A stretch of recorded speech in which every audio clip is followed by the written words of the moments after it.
যে আমি সামনে দুটো স্কুল দেখতে পাচ্ছি, বিষ্ণুপুর হাই স্কুল এবং বিষ্ণুপুর এইচ স্কুল। আমি দেখলাম বিষ্ণুপুর হাই স্কুল 1876 সালে 79 সালে, সেইটাই তো ভাবলাম কেন আমি ভুল বলছি, 1879 সাল। তাহলে বুঝতে পারছেন কতদিন আগেকার। এটা হচ্ছে বিষ্ণুপুর এইচ স্কুল। আর বিষ্ণুপুর হাই স্কুলটাও আমি দেখছিলাম বহু বছর আগে। এতদিনে কত ছেলে মেয়ে এখান থেকে পাশ করে বেরিয়েছে। আপনারা কত ডাক্তার জন্ম দিয়েছেন, কত আপনারা টিচার জন্ম দিয়েছেন, কত ইঞ্জিনিয়ার জন্ম দিয়েছেন, কত প্রফেসর জন্ম দিয়েছেন। আমি তো জানি বাঁকুড়ার ছেলেমেয়েরা রেজাল্ট খুললেই আমি দেখি নয় ফার্স্ট নয় সেকেন্ড, বাপরে বাপ কি রেজাল্ট, কল্পনা করা যায় না। এইসব ভেবেই আমি কিন্তু বাঁকুড়া ইউনিভার্সিটি করে দিয়েছিলাম। আমি জানি সেখানকার ছেলেমেয়েরা এখানেই পড়াশোনা করবে। সব জায়গায় যেতে পারে না, আপনাদের যাবার অধিকার আছে। কিন্তু আমরা আগামী দিন সিদ্ধান্ত নিয়েছি অনেক স্কুলকে আপডেট করব, স্কুলও করে দেবো, ইংলিশ মিডিয়ামও করে দেবো। তার মধ্যে আপনাদের তো এগুলো থাকবেই। টিচারগুলো অ্যাপয়েন্টমেন্ট করতে হবে। অনেক সময় কোর্ট কেসের জন্য আর যারা আমাদের গালাগালি দেয় আর ধর্মে ধর্মে ভাগাভাগি করে তাদের বলি, আরে যারই চাকরি হোক, মানুষ তো চাকরি পাচ্ছে, চাকরিটা কেন বন্ধ করছো? টিচারদের রুজি রোজগার কেন কাটছো? কত ছেলে মেয়েরা কাজ করে খেত, তাদের পরিবারগুলোকে রাস্তায় কেন নামাচ্ছ? আগে তো তোমরা যারা মামলা করছো তারা চিরকুটে চাকরি দিতে ভুলে গেছি। আর বিজেপির ভ্যাপাম কেস জিজ্ঞেস করুন, কত লোক মারা গেছে, যারাই তদন্ত করতে গেছে সেই খুন হয়ে গেছে। আজ পর্যন্ত কোনো বিচার মানুষ পায়নি। ইউপিতে টিচাররা বিক্ষোভ দেখাতে গিয়েছিল, যাদের চাকরি চলে গেছে পুলিশ দিয়ে ধোলাই পেটাই হয়েছে। আর বেশি কিছু করলেই তোরা বিজেপি রাজ্যে এনকাউন্টার করে দেয়। বাংলার মানুষ ভালো আছে আর ওরা হিংসেই জ্বলে যাচ্ছে আর লুচির মতো ফুলছে আর শুধু জ্বলছে, শুধু জ্বলছে, শুধু জ্বলছে। ওরা কেন বাংলাকে ঘৃণা করে জানেন? বাংলার ছেলে মেয়েদের বুদ্ধির সাথে পারে না, বিদ্যার সাথে পারে না, মেধার সাথে পারে না, সংস্কৃতির সাথে পারে না, সুরুচির সাথে পারে না, সম্প্রীতির সাথে পারে না, কোনো কিছু পারে না। অর্ধশিক্ষিতের দল, গর্ধ শিক্ষিতের দল। নাসা থেকে ভাষা, বাংলার জয় জয়কার।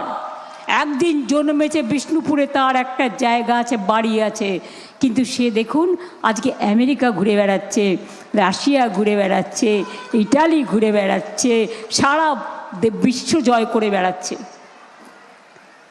আমেরিকা দেখেছেন যখন গন্ডগোল হলো, আমার গজু ভাই বোনেদের, মোদির তো সেদিন পদত্যাগ করা উচিত ছিল, আর অমিত শাহর বড় বড় কথা, শিকল পরিয়ে হাতে পায়ে কোমরে শিকল বেঁধে তাদের দেশে ফেরানো হয়েছিল।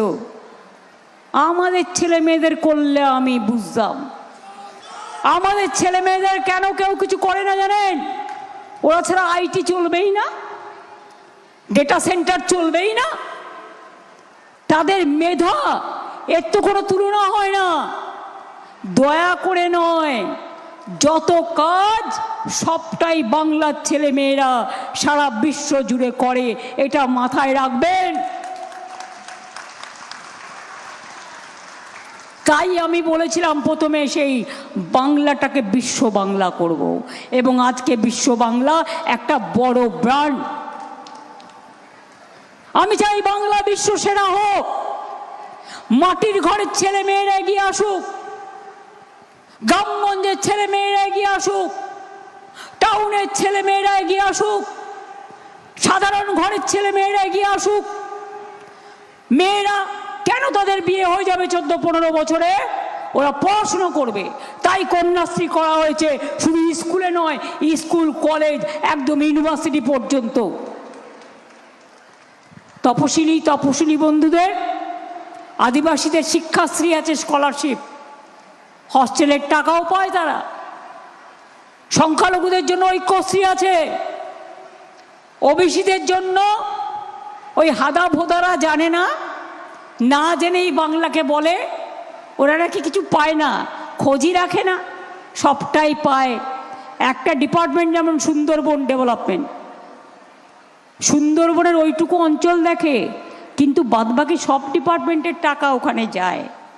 মনে রাখবেন, বিষ্ণুপুরী ঘরানায় যে আপনাদের মেলা হয়, সঙ্গীত সম্মেলন হয়, তাতে কি শুধু বিষ্ণুপুরের লোকেরা থাকে? বাইরে থেকে কত লোক আসে, কত লোক আসে। আর ঘরে ঘরে এটার নাম আছে। আমি সঙ্গীত জগতের যত লোককে চিনি, আমাকে সন্ধ্যাদি বলতেন, গীতশ্রী সন্ধ্যা মুখোপাধ্যায়। বিষ্ণুপুরী ঘরানার এই যে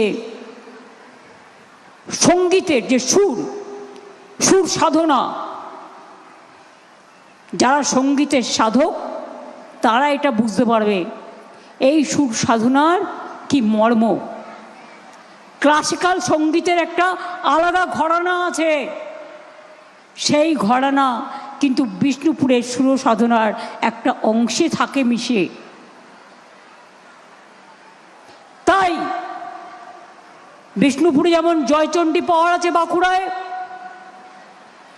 বিষ্ণুপুর সাব ডিভিশনে মুকুটমণিপুর ডেভেলপমেন্ট অথরিটিও করা হয়েছে।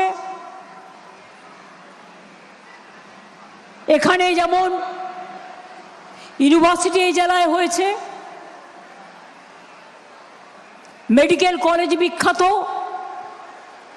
স্কুলগুলো বিখ্যাত, টিচাররা এত ভালো পড়াশোনা করায় এবং পিতামাতারা এত যত্ন করে, যা তাদের ছেলে মেয়েদের দেখে গর্বে আমাদের বুক ভরে যায়। এই জেলায় মাথায় রাখবেন। আমি তো চাই আপনারা বাংলায় সবসময় প্রথম থাকুন, আপনারা সবসময় মানসিকতায় প্রথম থাকুন, সংস্কৃতিতে থাকুন, সুরসাধনায় থাকুন, কাজের মাধ্যমে থাকুন। শ্রীকৃষ্ণ বলেছিলেন, কর্মই আমাদের ধর্ম, ভাগাভাগি করা আমাদের ধর্ম নয়। আপনাদের পাশেই জয়রামবাটি কামারপুকুর, ওখানেও আমি ডেভেলপমেন্ট বোর্ড করে দিয়েছি এবং 10 কোটি টাকা দিয়েছি।